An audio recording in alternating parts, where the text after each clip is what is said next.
मला त्याचाही विचारायचं की तुम्ही आता सेन्सॉर बोर्डचे अध्यक्ष आहात मराठी रंगभूमीच्या निमित्ताने.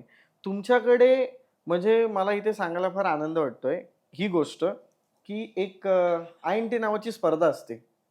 इंडियन नॅशनल थिएटरची थिएटर स्पर्धा असते INTच्या अजूनही आणि त्या स्पर्धेला सगळ्या नवीन एकांकिका असतात आणि बरं त्याची तालीम ते लोक करतात आणि मग ती स्क्रिप्ट जाते.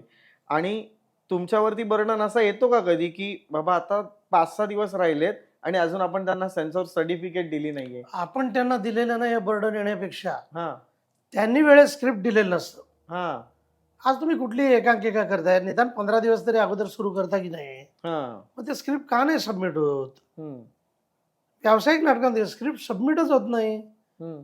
हे आम्ही केवळ आपले रंगकर्मी आहेत, यंग जनरेशन आहे, त्यांचं मन तुटू नये म्हणून रात्रभर जागून ती आम्ही करून स्क्रिप्ट देतोय. वाचून आणि ते करून देता तुम्ही. करून देतो. हो. ही कंप्लेंट आहे माझी तुम्हाला.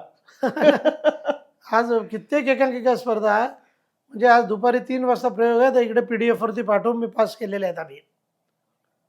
11:30चा प्रयोग 11 वाजता पास केलेला आहे सेन्सॉरला. का? आज काही असतं की आज अरे 11चा प्रयोग आहे, मग मुलं आहेत, बालनाट्य आहेत, बालनाट्य स्पर्धा आहे. आज त्या लहान मुलांचे केविलवाणे चेहरे समोर येतात. कारण तुम्ही सुद्धा त्या फेज मधून गेलाय. गेलेलं आहे. आज आयत्याला मी थिएटरला जाऊन प्रयोग रद्द हे झालं तर त्या मुलांना किती हर्ट होईल आणि त्यांना झालेली ही जी मनाची दुखापत याला मी कुठेतरी कारणीभूत आहे असं जर मला वाटत असेल तर सहन होत नाही. त्यामुळे येणं घेणं प्रकारे ना आम्ही कोणालाही अजून कोणीही मला सांगावं की आमचं राहून गेलं असेल सर नो, सगळ्यांना करून देते. हां, आता त्याच्यामध्ये खूपच ऑब्जेक्शनेबल काय लिहिलेलं असेल खूपच, हम्म. आणि ते कसं आहे, एका दिवसात रिपेअर करून जर का त्याला देता येत असेल त्यांनी द्यावं. चुका सांगतो या कारणांना हे कट करण्याची हमी देतो, आम्ही देऊ सर्टिफिकेट. परंतु एका दिवसात करेक्शन्स करणं हे त्या लेखकालाही शक्य नसतं बऱ्याच वेळेला. त्यांनी केलं तर आमचं काहीच बिघडत नाही, पण आम्ही वाचून घेतो, आयत्या वेळेला वाचतो आणि आपले सगळे सदस्य म्हणजे अक्षरशः हे सगळ्यांचा सोशल वर्क आहे असं म्हणतो. हम्म. कोणी इकडे कसलाही धनप्राप्तीचा विचार करत नाही आहेत. सगळे कलाप्रेमाने भारलेली मंडळी असल्यामुळे काम मस्त चाललेलं आहे. पण लोकांना आनंद ह्या गोष्टीचा सुद्धा की तुम्ही त्या जागी आहात. कारण ती जागा खऱ्या अर्थाने अशा रंगकर्मीला मिळायला हवी की जो खऱ्या अर्थाने रंगभूमीची सातत्यानं नित्यनियमानं श्रद्धेनं सेवा करत आलाय आणि ती तुम्ही आजपर्यंत बालपणापासून ते आज ह्या वयापर्यंत सुद्धा करताय. तुम्ही या क्षेत्रामध्ये जी नाटकं पाहिली ना आणि आताची नाटकं बघता ह्याच्यामध्ये तुम्हाला काय तफावत वाटते?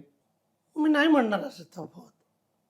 काय प्रामाणिकपणा वेगळेपणा वाटतो? नाही, वेगळेपणा म्हणजे काय, मी जे मगाशी म्हटलंय खरं हम्म, की काळानुसार जे बदल अपेक्षित आहेत ते कलेमध्ये होत चाललेले आहेत. हम्म, एवढंच मी म्हणेन, काळानुसार आवश्यक ते बदल होत चाललेले आहेत.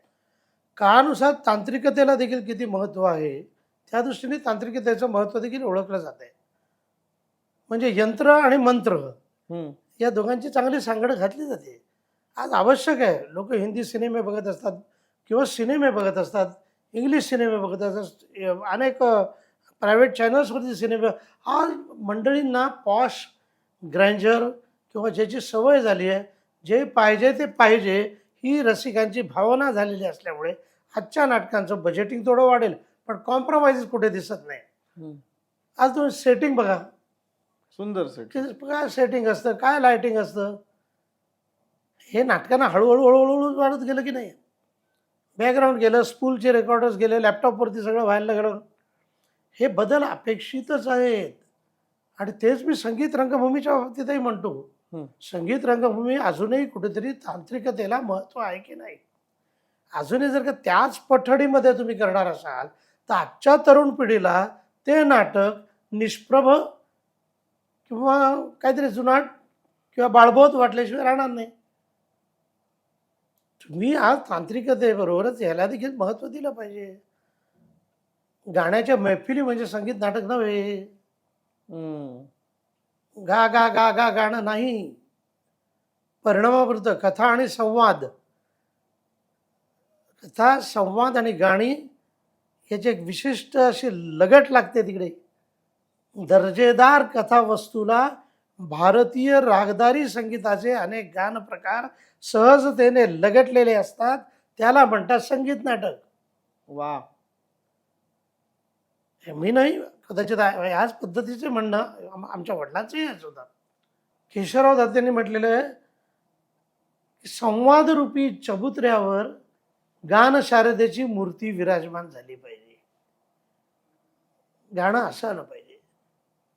हेच पुढे आमच्या वडिलांनी वेगळ्या भाषेत म्हटले, जैसे चंद्र आणि चंद्रिका, हर आणि अंबिका, श्रीरंग आणि राधिका एक रूप, तैसेची जेथे एकतानता, अभिनय कथानक गीता, सहज लाभे तत्वता आनंददायी. साय जमते दुधावर, कळस विराजे मंदिरावर, तैसे हृदय सिंहासनावर, सहज जे शोभते ते हे मराठी नाट्यसंगीत. अभिनय सुंदर रसवंत, अमृताते ही पैजा जिंके मनोहारी. क्या बात आहे. अवघड तर आहे दोन्हीचा आनंद देणं. 2 तासामध्ये गाण्याचाही आनंद पाहिजे, प्रोत्साही पाहिजे, घटना पण पाहिजे, संघर्ष पण पाहिजे, विनोद पण पाहिजे, रिलॅक्सेशन पॉईंट पण पाहिजेत, खुंटीला हुकिंग पॉईंट पाहिजेत. अवघड आहे, पण इलाजही नाही आहे. आज आम्हाला मांडायचं झालं तर असंच मांडावं लागेल, असं माझं वैयक्तिक मत आहे.